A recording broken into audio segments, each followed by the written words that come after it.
satu persyaratan untuk menjadi calon Komnas HAM pada 2022 sampai 2027 ini adalah bahwa calon Komnas HAM itu telah memiliki pengalaman perjuangan HAM, pembinaan HAM, perlindungan HAM selama minimal 15 tahun. Sebagai seorang yang maju sebagai calon Komnas HAM, tentunya saya memperhatikan persyaratan ataupun kriteria atau standar yang ditetapkan oleh Komnas HAM tersebut.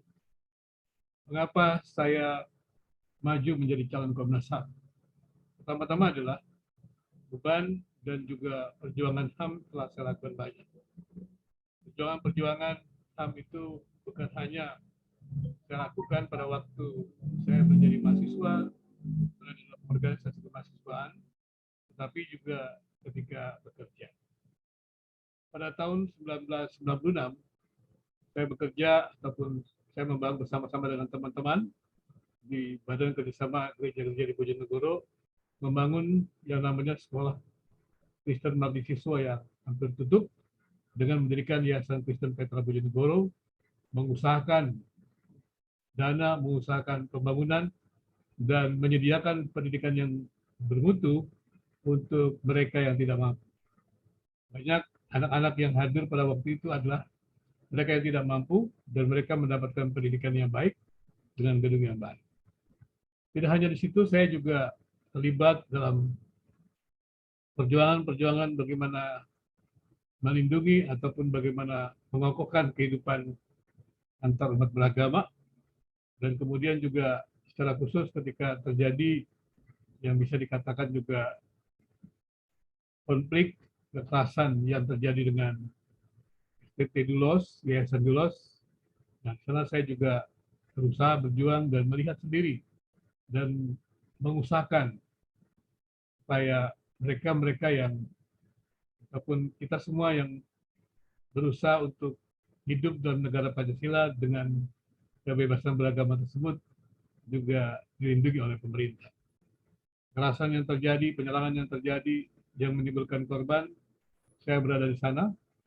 Tak ada sebuah kemarahan, kebencian, tidak ada. Yang ada hanyalah bagaimana masyarakat bangsa ini bisa menghargai perbedaan.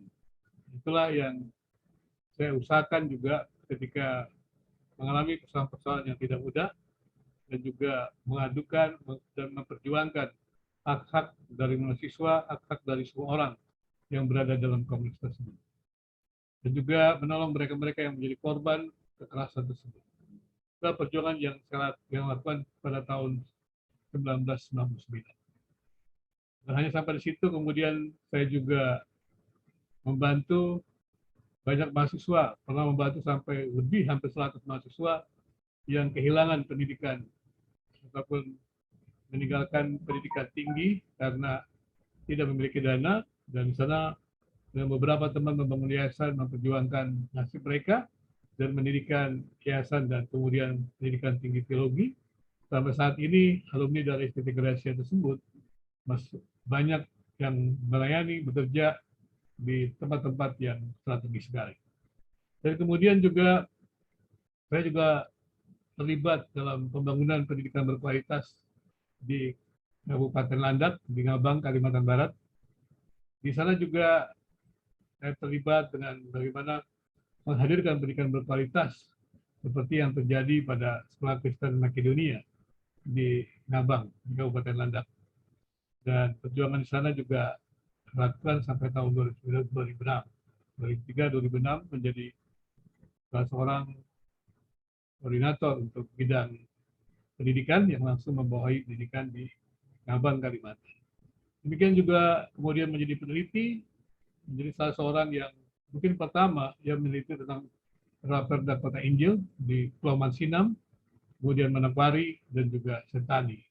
Dan mempromosikan tentang perlunya menghargai kebebasan beragama, menghargai keberagaman.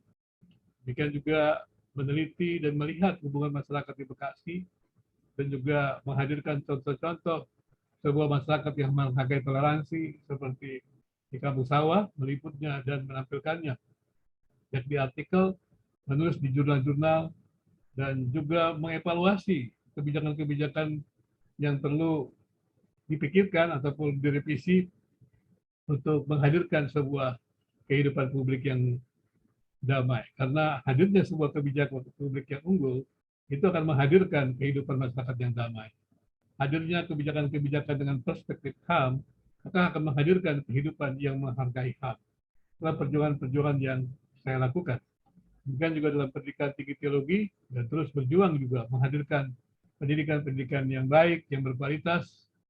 Jika dengan demikian, maka jika melihat perjuangan dari awal tahun saya mulai dalam arti kata dalam bidang yayasan setelah menyelesaikan pendidikan, maka dari tahun 1995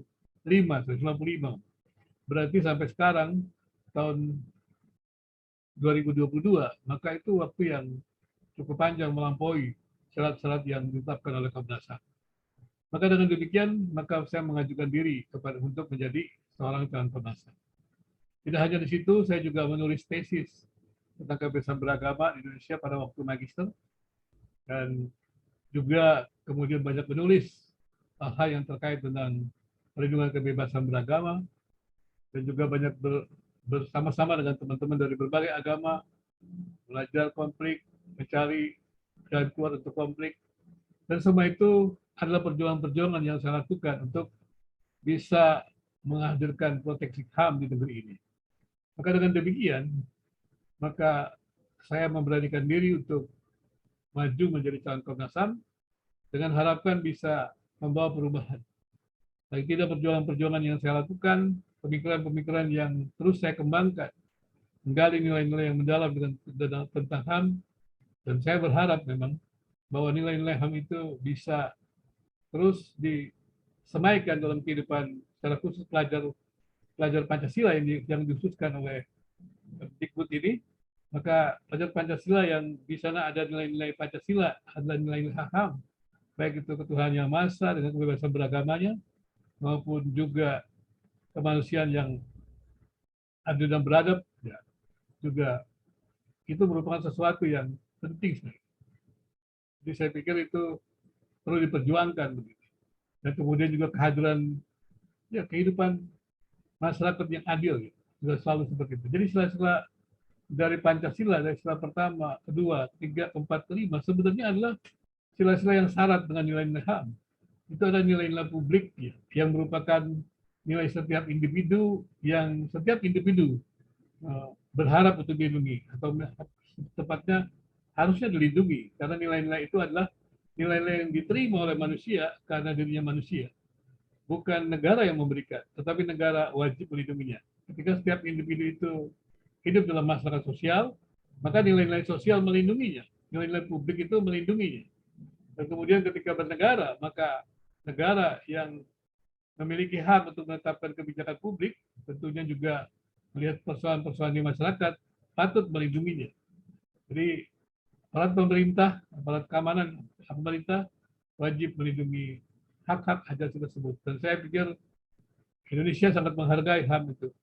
Dan perlu hadirnya orang-orang yang punya komitmen untuk menegakkan HAM, untuk menghadirkan proteksi HAM di Indonesia ini. Dengan harapan demikian, dengan tekad demikianlah saya maju menjadi salah seorang calon Komnas HAM.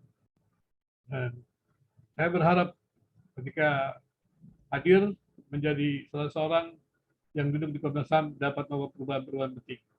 Secara khusus membawa Komnas HAM ini menjadi sebuah lembaga yang diperhitungkan dalam arti kata unggul, ya sangat peduli dengan HAM dan juga dalam arti kata menanamkan nilai-nilai HAM, proteksi HAM, perlindungan HAM, kemajuan HAM di Indonesia ini.